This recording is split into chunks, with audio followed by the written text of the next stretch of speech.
Welcome to the Honest Mamas podcast, where we talk about the emotional and spiritual aspects of the motherhood journey. We are a team of honest mamas. Myself, Melissa, Sophie, and Claire. We are psychotherapists, moms, and friends. Join us as we get real about the topics that matter to you.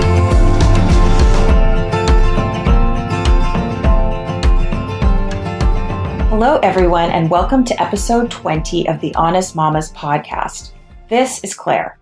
Today, we get to hear the remarkable birth story of Jessica Dugan, a therapist and mom who lives in Austin, Texas. Jessica's story has elements we hear in many birth stories: joy, disappointment, unexpected twists, and the powerful will and wisdom of one strong mama. Join me in hearing her unique and amazing journey toward growing her family. Hi, Jessica. Thank you so much for joining us today. Hi, Claire. Thank you for having me. Well, I'm really excited to spend some time today talking about your unique and wonderful birth story. I have, a little bit of background, but I'm excited to hear more and share the details of that with our listeners. Thank you. I'm excited to share it. Wonderful. So I thought maybe we could start with a little bit of information about how you became ready to start a family. Okay. I guess I've always wanted to be a parent. And when I met my husband and fell in love, and I found out that he was a transgender male, and it became complicated for me then in trying to figure out how to reconcile being married to someone who his choice was to not have children. I know some transgender folks can do that. That was not an option for him. And how to become a family. And I just, I fell in love with him. So I just went with it, knowing that he also would like to become a parent somehow, and we'd figure that out someday. And we had been married for a couple years, and he was 40. And he said, let's get this going. And we decided to go the route of finding someone we knew, mainly for us, for financial reasons, as well as just wanting our children to be able to have access to that person who helped make that happen. And so we ended up picking a known donor, great guy by the name of Michael, who's a gay man. And one of the questions we asked him, it was an interesting experience. We kind of started dating him. We had probably like a year courtship, and we asked him why he wanted to do this, and he said he felt like he wanted to help his community, of the queer community, and it was so touching. And so we started this year-long courtship, and just one day we met, and we all looked at each other and said, "Okay, we're ready to do it." So. Wow. So when we knew we were ready. I see. So when you say that he was known, does that mean that was he someone that you knew in your lives prior, like as a friend or a friend of a family member or something? Or was he someone that you met who you sought out as someone who was interested in being a donor, and then you got to know him through this courtship? Actually, his partner at the time was a good friend of ours and a colleague. Oh, I see. And so we had met him several times, and my husband actually picked him out because he's kind of the same height, kind of with the same hair color and the same eye color. And even though that has no bearing, and we knew it had no bearing really on what our children might look like, it just there was something about that felt right. And so I would call him an acquaintance at the time. And of course, now he's a dear friend. I see. Yeah, I think you're picking up on or sharing something that's very important. I mean, many important things, but one being that when people choose a donor, it's often that there's, those physical characteristics, they do matter. I mean, they do create a sense of similarity or knownness, or there can be something really important for the person who is not participating biologically in the making of the child in that sense. I think that's just a really important point and it's very common in my understanding. And then on top of that, obviously there's often just a more energetic or nuanced kind of knownness or appreciation or good feeling about whomever this is. but Yes, I think it's absolutely. a very natural avenue of choice. So that makes sense. Yeah. Yeah. It started with the physical attributes, but then we thought about he's creative, he's kind, he's warm, and we value all those things. And so we thought he might be a good fit. And in fact, he had been asked several times before to be a known donor and had never gone through with it because it fell apart on the other end, not on his. Oh. So he said he was willing to do it, and he was. And it was great. Wow, wonderful. So when you, the three of you were spending time, were you just spending, time getting to know each other just on a very basic level, or did you mostly spend time talking about the issue of the donation, or? It was a mix. We all love food, and where we live, they have great food places. So it would often be over dinner, and we would just talk about our lives, and we might spend a little bit of time, like kind of, what do you think about this? What would you want to say to your family about this? And so we talked a little bit about that, and our concerns and our fears. Yeah. But I definitely would say 85% of the time was really more just getting to know each other as people and how we wanted to be in this all together, knowing this was a long-term choice. Commitment. Yeah. It makes me think of marriage and, dating. Yes. Really getting to know, can I live with this person? Yeah, that makes sense because you're really deciding, can I choose this person? Is this person someone I can have in my life indefinitely? Exactly. So that's beautiful. So, so you said after about a year, you looked at each other and said, we're all ready. And then what was the next step? So the next step was, doing all the fun things of tracking your ovulation. And so I did a lot of that. And my husband would go, we'd give him a warning when it was coming. And luckily I have a pretty regular cycle. So we kind of had a heads up and could give him a heads up. And then my husband would go over and pick up the sample and bring it home. And we just kind of did the old-fashioned syringe at home style. Wow, that's so cool. And to our amazement, the first time we did it, it worked. What? That's wonderful. Yes. So this is literally, I hope this isn't an offensive term, but this is literally the turkey baster kind of method. Yes, totally. But a turkey baster you don't need that much.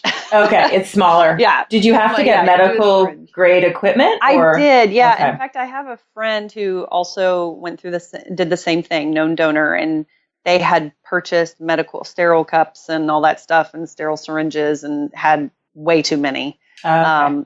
So they just passed them on. And so hand me down. hand me down sterile equipment. That's so cool. So because you mentioned part of this choice for you was about finances. As we know, all fertility treatments, IVF, it's all very expensive.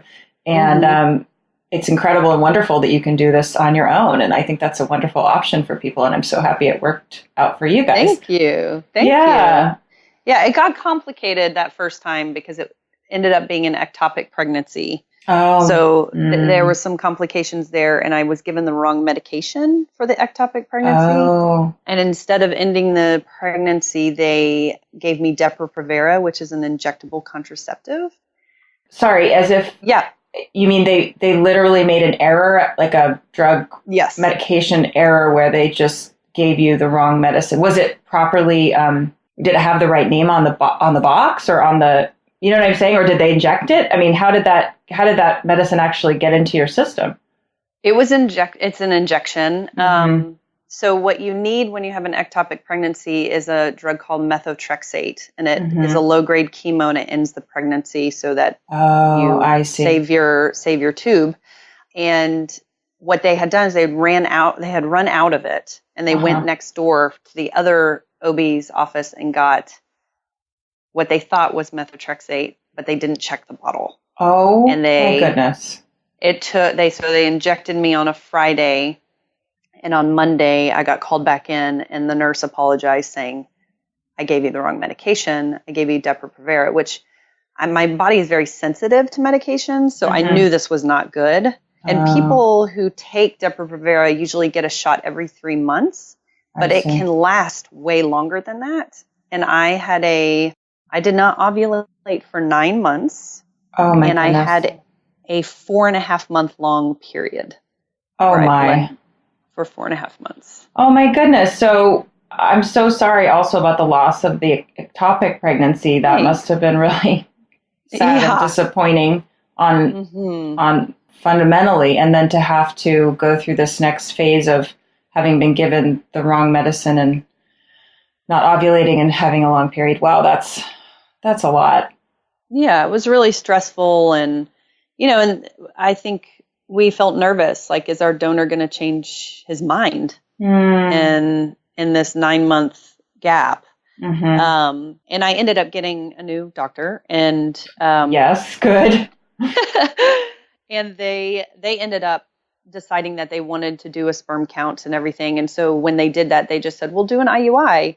And I think that once my ovaries got back online, they kind of just went haywire. And I almost had 3 eggs. I was not taking any fertility medication or anything, but I almost had 3 eggs. You almost ended up ovulated 3 eggs? 3 eggs. Wow. Right. And I ovulated 2, and they both implanted. And so now I have twins. Wow. That's incredible. Yeah. So they went ahead and did an IUI, which is intrauterine insemination? Right. Okay. And they did that in the doctor's office with this donor sperm? Yes. And my husband asked if he could be the one to push the plunger. And the doctor said, of course. And nobody has ever asked me that before. So really? So that's a cool option. He got to be the one to do it, which was exciting. Oh, that's amazing. So were you aware at the time that you had ovulated more than 1 egg? I mean, I'm assuming they checked out your system before the insemination. But did you know that? They told me in the next 24 hours, you will definitely have 2 eggs, and the likelihood of them both implanting is less than 5%. Really? Wow. So you left there thinking, hopefully there's a good chance that at least that 1 egg will fertilize and implant. Right. But you thought there was only a 5% chance that both would.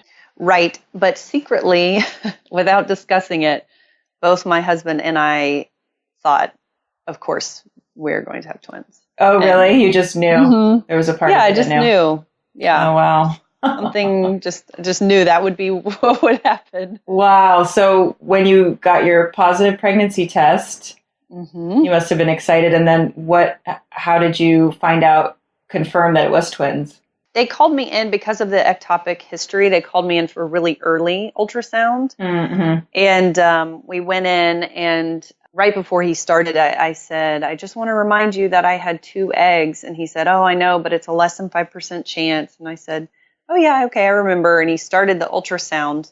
And before he even started to speak, the nurse behind him started jumping up and down and giggling. Oh, and I just got the chills. Like, right. That's a good sign. Yeah. Yeah. So and he leaned forward and he said, you know how I just said less than a 5% chance? And I said, yes. And he said, it's 100% chance. Woo. Said, okay. Wow. What were the emotions in that moment? Oh my gosh. Tears, just like, what? And then lots of, I knew this was going to happen. I just didn't say it. Yeah. Wow. It was really exciting, especially given our situation with the donor.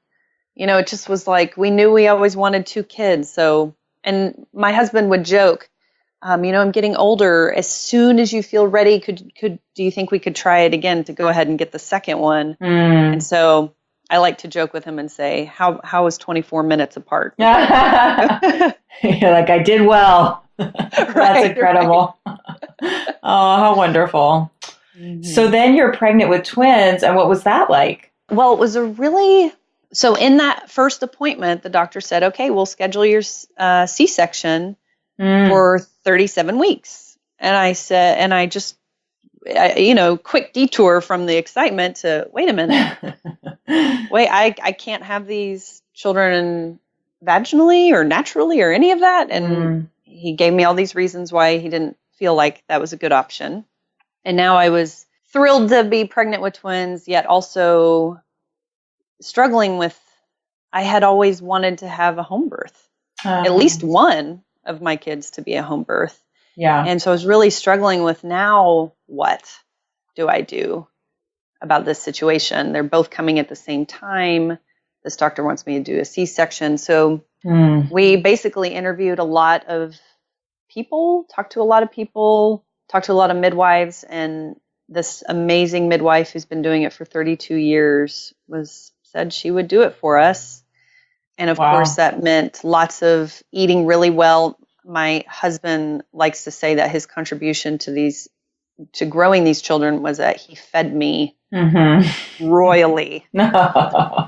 Royally. Wonderful. And I was a very healthy pregnant person, and I attribute that to him. So fantastic. Wow. So did you meet a lot of skepticism during that interview process or that researching process with other medical providers or other midwives or other people who said, I really recommend you do this in the hospital and you have a C-section at 37 weeks? Or how many people did you have to how long did it take to find somebody open to doing it? And did you find yourself discouraged on the way? Or I did. I was worried. I did find out later that doctor is kind of like the premier surgeon in town, and I didn't know that. So that's just what he was comfortable with, and I absolutely understood that. It just wasn't what I was comfortable with, and I just knew in me that I could do it, and I wanted to do it. And once it was an energetic meeting with this midwife, and it didn't take very long, but I think she could see in me the clarity of my choice, and I could see in her the clarity and belief in that choice, and in me and in us as a unit. So it actually did not take very long, although I will say that we never told our family until after they were born that we did it. Oh, wow. So you didn't discuss how the babies would be born?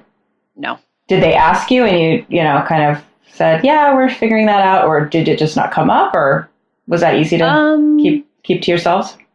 Yeah, I think I just kind of let them go with the assumption that I would have a hospital birth. My sister-in-law is the only person who point blank asked me, are you having a home birth or a hospital birth? And I did tell her. Okay. We did ask her to keep it private. The rest of the family I would have been really worried. And I just knew that would really derail me. That their worry would worry you or distract you. Right. That they would try to convince me out of it. And I just knew I needed to stay really focused on what I knew to be right for me. Wow. And so good for you. That's what I did. So it sounds like you're speaking to this thing we do talk about in Honest Mamas, just about knowing your own truth, knowing your own intuition, being able to sink into that and have that clarity you spoke of. And then also to create those boundaries around that, to have, to support the sanctity of that choice and of that knowing. And so it sounds like you did a really beautiful job identifying and then protecting and honoring and owning where you and your partner had landed with that. So that's great. Yeah, thank you. Yeah, it definitely felt like that. Like I just knew it, and I just knew that a boundary around it and taking care of myself and staying really focused was what would get me there. What you needed to do. Yep. Yeah. So here you are being royally fed yes. and being a very healthy pregnant mom of twins. And then, you're getting closer to the birth and what was that like? And then what happened? I went 41 weeks. Woo. I was big mama, scared a lot of people. I swam a lot because it was hot and it helped. And so, but the only bathing suit I could fit into was a 2-piece. Nothing could go over that giant belly. So I disturbed a lot of people. But finally, my sister-in-law had come down to help with the babies, but they were not here yet. They were still in my belly. So my midwife and I got on a track of let's get this started. And I did the longest walk of my life. And I like to call what she did was boot camp. I was lunges and squats in the backyard and sweating. And I did have to go the castor oil route. I don't know if you're familiar with that. I mean, not personally, but I've heard about it for sure. Yes. I actually had to take 2 doses of it. And it was awful, but it got things going. And so the other complication about this pregnancy was baby A was head down, but baby B was feet down. Oh my. Wow. So, okay, I just need to review. Okay. So you're having twins. You've been told to have a C-section. You're able to carry to 41 weeks and stuck with your choice. And then in addition, one of the babies was feet first. Yes. Wow. Yes. Good for you. You're a brave, brave woman. Hey. Thank you. Wonderful. Yeah. The benefit to that situation was, had the first baby been feet first, I would not have been able to do a home birth. Oh, I see. They're just not able to do that. But since my baby A, Harriet, came first, she paved the way for her sister. So I appreciated that. So it was interesting. It was a really normal, I mean, not for me. I'd never had children, but I could tell all the midwives. So my midwife had 2 other midwives, an apprentice midwife, a doula. Oh. We had a photographer, my sister-in-law, and my husband and myself. So I think there was a minimum of 8 people in the house, maybe one other I'm not thinking of. That's awesome. It was a crowd. It was a crowd for sure. And when Harriet came, everybody was really kind of calm, and it just was, this was their thing. They know that kind of birth. And they put her up on me, and of course I have the surge of endorphins. And they all start pressing on my stomach because they don't want baby B, Clementine, to flip. Because she could get tangled. So she had to come out feet first. Oh, wow. So the tension in the room changed very rapidly. It went from I was tense trying to get this baby out and everyone else was fine to I just had the surge of endorphins and victory of having a baby out, to them being very concerned about getting Clementine out. Okay. Wow. And it took a lot of things. There was standing and kneeling and lots of focusing, but she did come out. She needed a few breaths. I think that's pretty common with breech babies. They don't get the kind of pressure on the lungs. Okay. So one of the midwives put some breaths into her, and she was fine. And they were the exact same length, exact same. They're not identical, but they were exact same weight and everything. Oh, wow. It was wild. How miraculous. That is wonderful.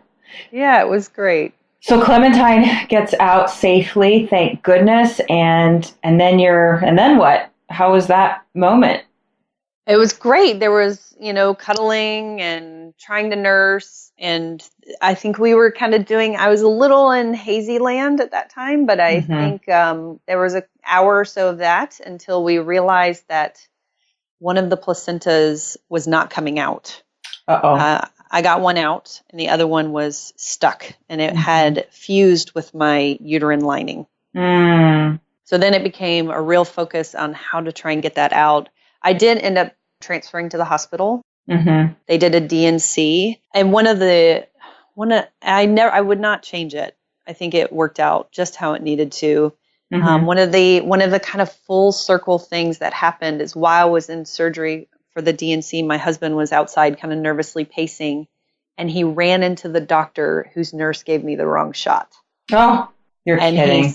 No. And he said, I want you to know that we think that mistake is what gave us these 2 beautiful, healthy twins, and please pass that on. And it was just a really beautiful moment of healing that I think we all needed.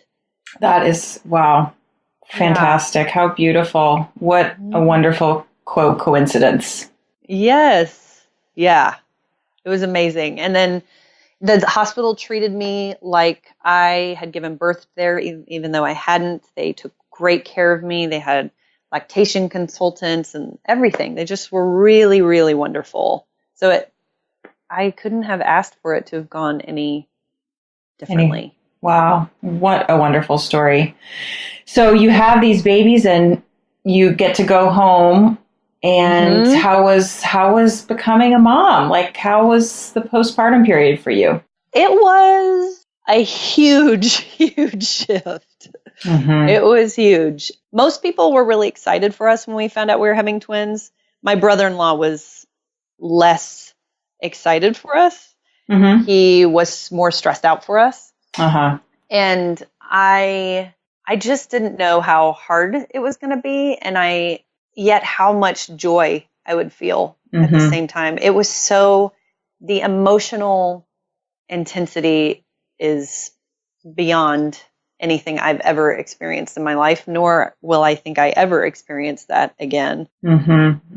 But I mean, I just loved these tiny humans to pieces. And I just, as little sleep as there was, and I really struggled with nursing, and as hard as that was, I just was, again, determined and gonna stay in it.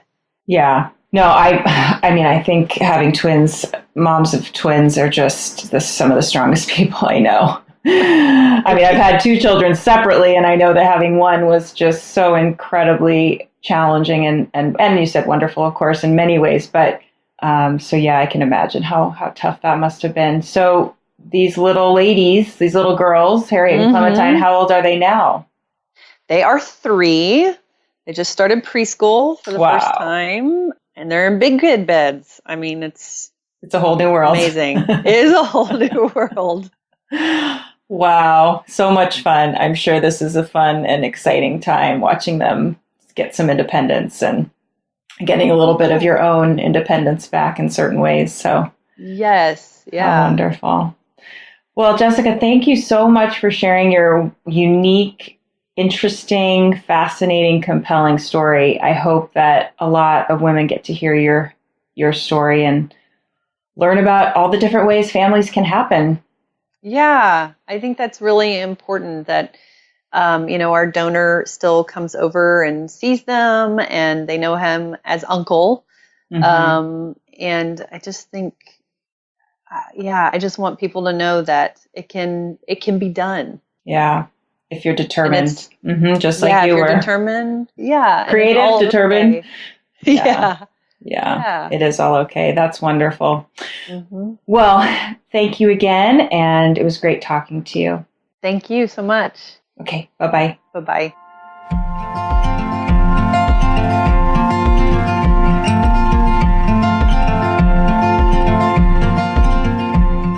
Thank you so much for joining us for today's episode. I am very grateful to Jessica for having the courage to share her story with the world.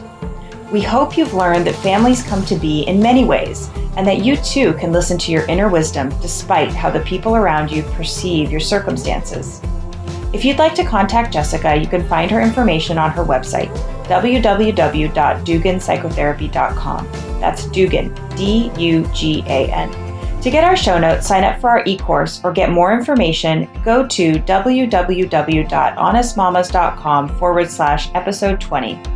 Also, join our community on Facebook by going to www.facebook.com/Honest Mamas Community, where these conversations will continue.